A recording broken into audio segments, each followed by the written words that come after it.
विधानसभा अध्यक्ष झाल्यानंतर प्रथमच नाना पटोले हे सहपरिवार देवदर्शनासाठी आले होते।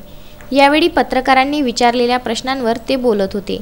पुढे बोलताना ते म्हणाले, राज्याची सध्याची आर्थिक स्थिती चांगली नसून सध्याचा राज्यावर असलेला कर्जाचा डोंगर पाहता सरकारला पुढील कार्यकाळात अनेक उपाययोजना कराव्या लागणार असून त्यासाठी सत्ताधारी व विरोधी पक्षाचा समन्वय असणे आवश्यक असल्याचं सांगून समन्वय निर्माण होण्यासाठी आई जगदंबेने सर्वांना सुबुद्धी देवो असे साकडे घातले असून याचा निश्चितच सकारात्मक परिणाम येऊन शेतकरी चिंतामुक्त होणार असल्याचा आत्मविश्वास त्यांनी यावेळी व्यक्त केला।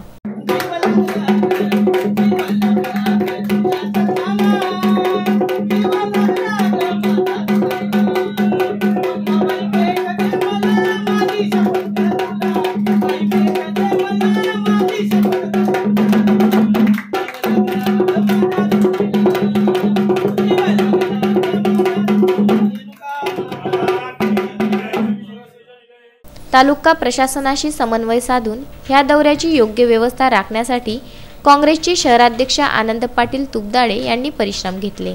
यावेळी श्री रेणुकादेवी संस्थान येथे पटोले परिवाराच्या वतीने भवानीदास भोपी, समीर भोपी, संभाजी भोपी, शुभम भोपी यांच्या हस्ते यथासांग महापूजा करण्यात आली व दत्तशिखर संस्थान येथे जाऊन भगवान दत्तप्रभू व महंताचे दर्शन घेतले।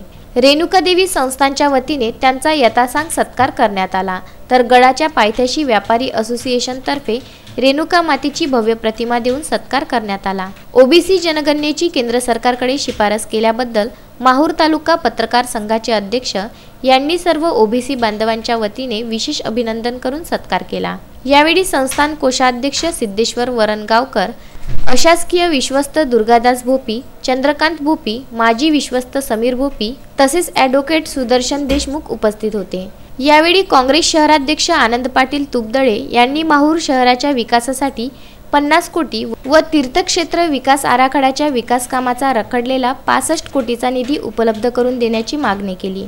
तर माहूर येथे उपजिल्हा रुग्णालय स्थापन करण्याची मागणी, माहूर जिल्हा निर्मितीची मागणी, लिंबायत स्मशानभूमी प्रलंबित प्रश्न, बंजारा तांडा येथील कुळ जमीन भोगवटदार 1 मधून भोगवटदार 2 मध्ये वर्ग केल्याचा प्रशासन मराठा समाजाच्या EBC जात प्रमाणपत्राच्या अडचणीविषयी निवेदनासह विविध निवेदने देण्यात आले।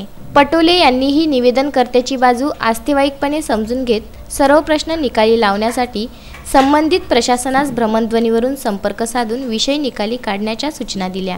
यावेळी नाना पटोले यांनी माहूर हे क्षेत्र पर्यटन क्षेत्र म्हणून विकसित होण्याच्या अनुषंगाने रखडलेल्या माहूर तीर्थक्षेत्र विकासाचा निधी त्वरित मिळवून देऊ असे ठोस आश्वासन दिले। तर लिंबायत स्मशानभूमीच्या प्रश्नांवर DPTC बैठकीत जमीन अधिग्रहणासाठी निधी मंजूर करून घेण्याच्या सूचना जिल्हाधिकारी अरुण डोंगरे यांना दिल्या। यावेळी सार्वजनिक बांधकाम विभागाचे उपकार्यकारी अभियंता झरीकर, शाखा अभियंता रवींद्र उमाळे, आकाश राठोड, पोलीस निरीक्षक लक्ष्मण राख, गटविकास अधिकारी विशाल सिंग चौहान, सहाय्यक पोलीस निरीक्षक अन्ना पवार, पोलीस उपनिरीक्षक शरद घोडके उपस्थित होते। विदर्भ न्यूज करिता माहूर येथून संजय गोगरे, राजू दराडे, अनवर खिची।